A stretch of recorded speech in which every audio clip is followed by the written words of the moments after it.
Nous partons à l'étape configuration. Nous allons cliquer sur les configurations. Et là, au niveau de configuration, nous allons principalement configurer les matières. Ensuite, configurer les classes et les autres configurations qu'on peut faire. Donc, je vous rappelle que les classes qui sont sorties, qui sont là, ce sont les classes que nous avons acceptées lors de l'initialisation. Donc, si je reviens sur l'initialisation, nous avions choisi les cycles. Et quand vous regardez ici, on a pris le premier cycle qui était 2 classes activées et le second cycle qui était 2 classes activées. Si j'augmente de classe ici, si je prends par exemple le cycle A et je prends tout, vous voyez qu'il y a 3 classes qui seront ajoutées. Si je me rends dans la section configuration, je verrai que les classes vont s'ajouter. Les classes que je viens de créer, qui est seconde A, première A et terminale A, seront ajoutées. Donc, je vais configurer chaque classe. D'abord, la classe de quatrième. Et je l'ajoute. Donc, là, je vais configurer les matières. Il y a allemand, il y a philo, il y a sciences de la vie de la Terre, SVT, éducation physique et physique-chimie, histoire, géographie, anglais, français. Là, je vais choisir les modules ou je vais dire les matières que j'enseigne. S'il y a des matières que je n'enseigne pas, je ne les coche pas. Là, je peux dire, OK, pour quatrième, il n'y a pas allemand, il n'y a pas philosophie. Donc, je vais prendre sciences de la vie de la Terre, je vais prendre physique-chimie, éducation physique, histoire, géographie, anglais, français et mathématiques.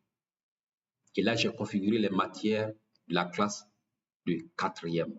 Et vous pouvez aussi ajouter des matières. S'il arrive que les matières qui sont là, vous avez d'autres matières supplémentaires qui ne figurent pas ici, vous pouvez les créer. Juste en cliquant sur le bouton « Nouvelle matière là ».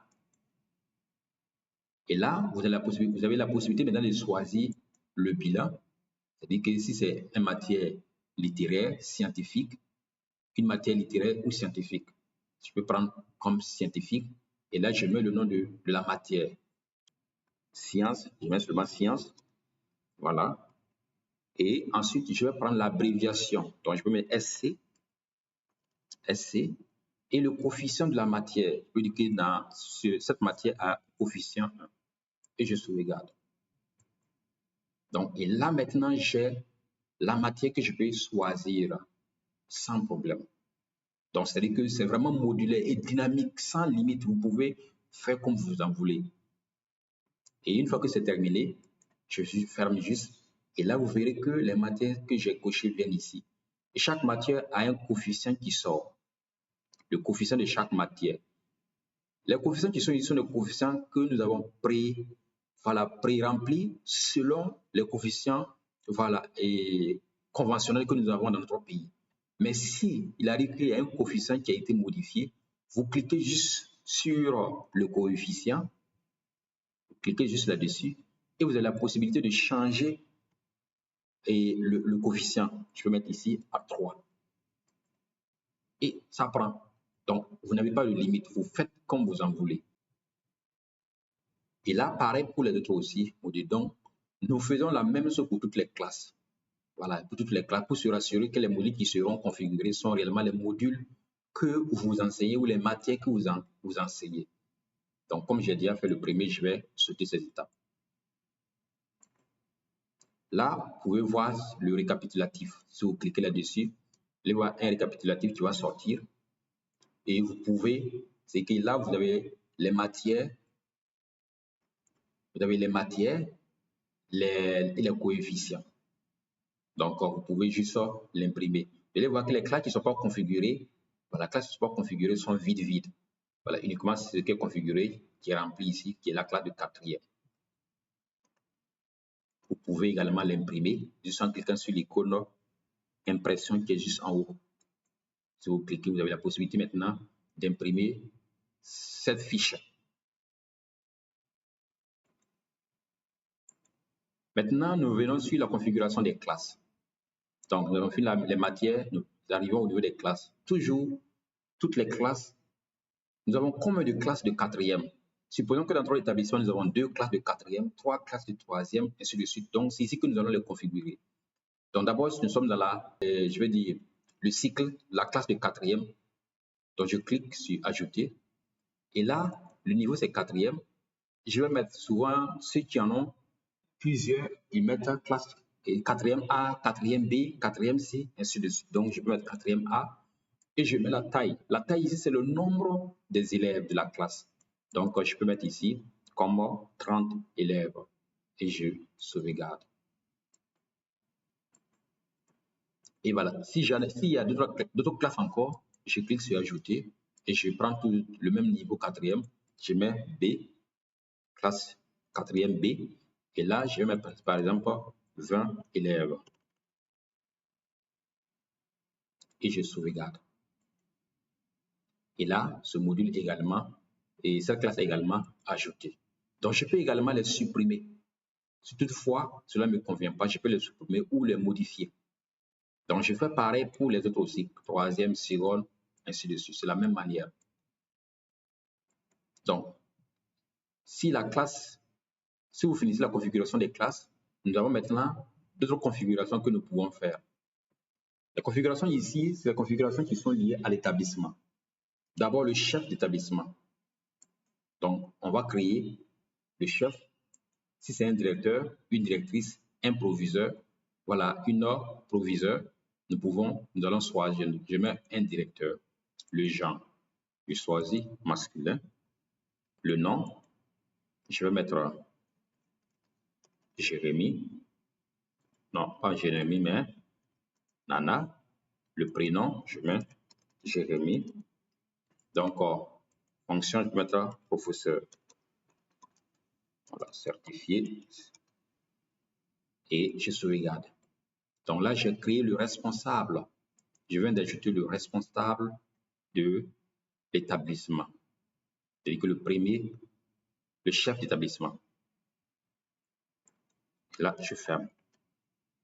Là, si l'établissement a une boîte postale, on l'ajoute. Ensuite, il y a la devise qu'on peut ajouter. C'est un texte qu'on saisit. Voilà. Excellence. Voilà. Travail. Voilà, peut-être un succès. Voilà. Et je mets OK. Je viens d'ajouter la devise. Il y a le contact que je peux ajouter. Et le logo de l'établissement que je peux choisir également. Je peux choisir un logo rapidement.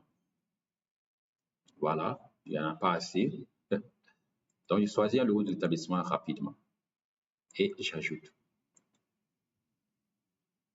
Et voilà. Donc là, j'ai configuré tout ce qui est en rapport avec les informations de l'établissement. Maintenant, nous allons aborder le cas des scolarités. Je clique là-dessus. Dans ce module, nous allons configurer la scolarité pour chaque classe. Et également parce que chaque classe, les classes n'ont pas les mêmes coûts. Donc, pour la classe de quatrième, je vais ajouter la scolarité. Et là, c'est juste les frais. Donc, je peux avoir plusieurs frais. Donc, actuellement, je n'ai pas encore ajouté de frais. Donc, j'ajoute un nouveau frais ici. Je clique sur ce bouton et je saisis le nom de frais. Bon, c'est un nom qu'on peut donner. Hein. Voilà. Français, c'est juste un nom.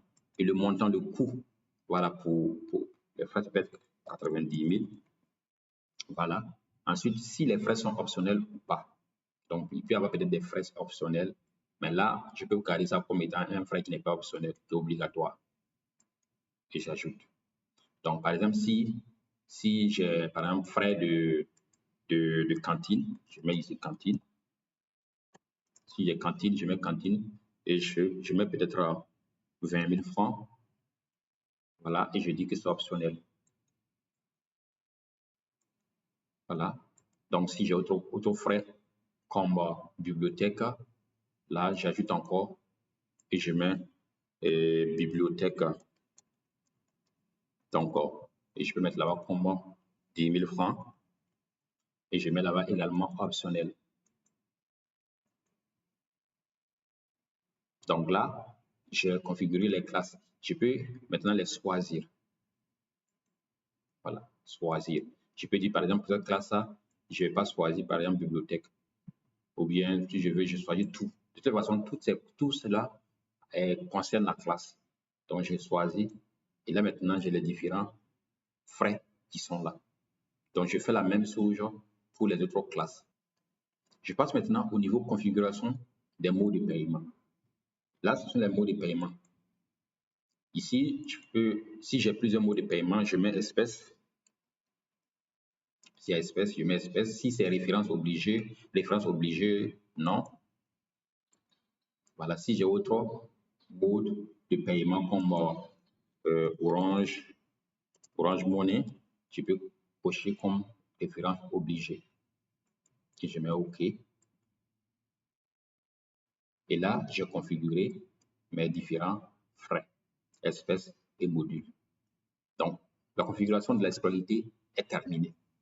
Nous allons entamer la dernière étape qui est les utilisateurs. Nous cliquons sur les utilisateurs et là, nous sommes sur cette interface. Ici, nous allons configurer ceux qui vont gérer notre application. C'est-à-dire qu'il y a un super administrateur et une caissière, un professeur principal et bien d'autres. Là, j'ajoute un nouveau utilisateur. Je vais choisir le profil rattaché à la personne. Est-ce que c'est un parent d'élève? Je vous rappelle qu'on a créé parent d'élève lorsqu'on est en train de configurer la configuration. Donc, tu peux choisir que ce compte, c'est pour un compte de secrétaire. Et je mets le nom de la personne. Donc, je mets secrétaire.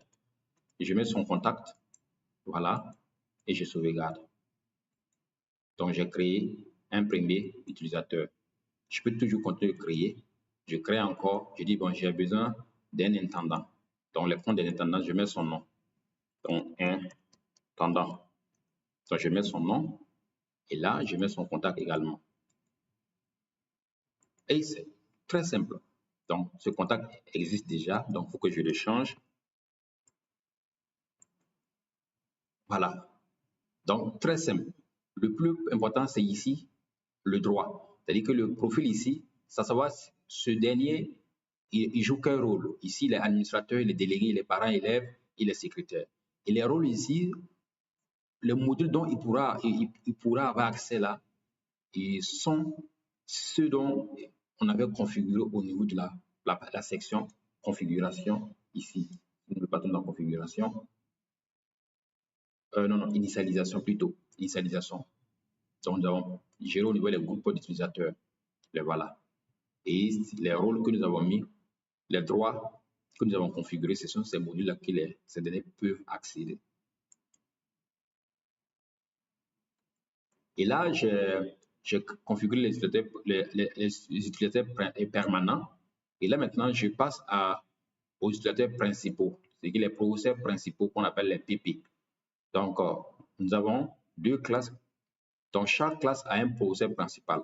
Donc, nous avons deux classes, 4e A et 4e B. Donc, il faut un professeur principal pour la classe de 4e A. Donc, nous ajoutons. Donc, la classe est déjà prise. Nous choisissons le professeur principal. Donc, il faut que ce soit un profil du professeur principal. Donc, là, maintenant, nous mettons son nom. Voilà, et son contact également. Nous sauvegardons. Donc, nous avons un professeur principal que nous avons mis pour la classe 4e A. Nous pouvons faire pareil pour la classe A. Voilà. Donc, j'ai nommé ici PP.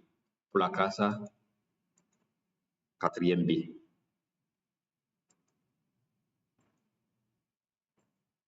Et voilà. Nous avons terminé la configuration de base de notre établissement. Avec toutes ces configurations que nous venons de faire, nous avons maintenant la main libre pour continuer, pour aller configurer les autres modules tels que recrutement, espace scolarité, liste des élèves, gestion des notes, les résultats semestriels, les résultats annuels.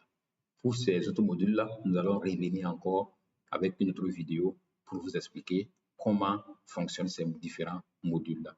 Merci beaucoup et à bientôt.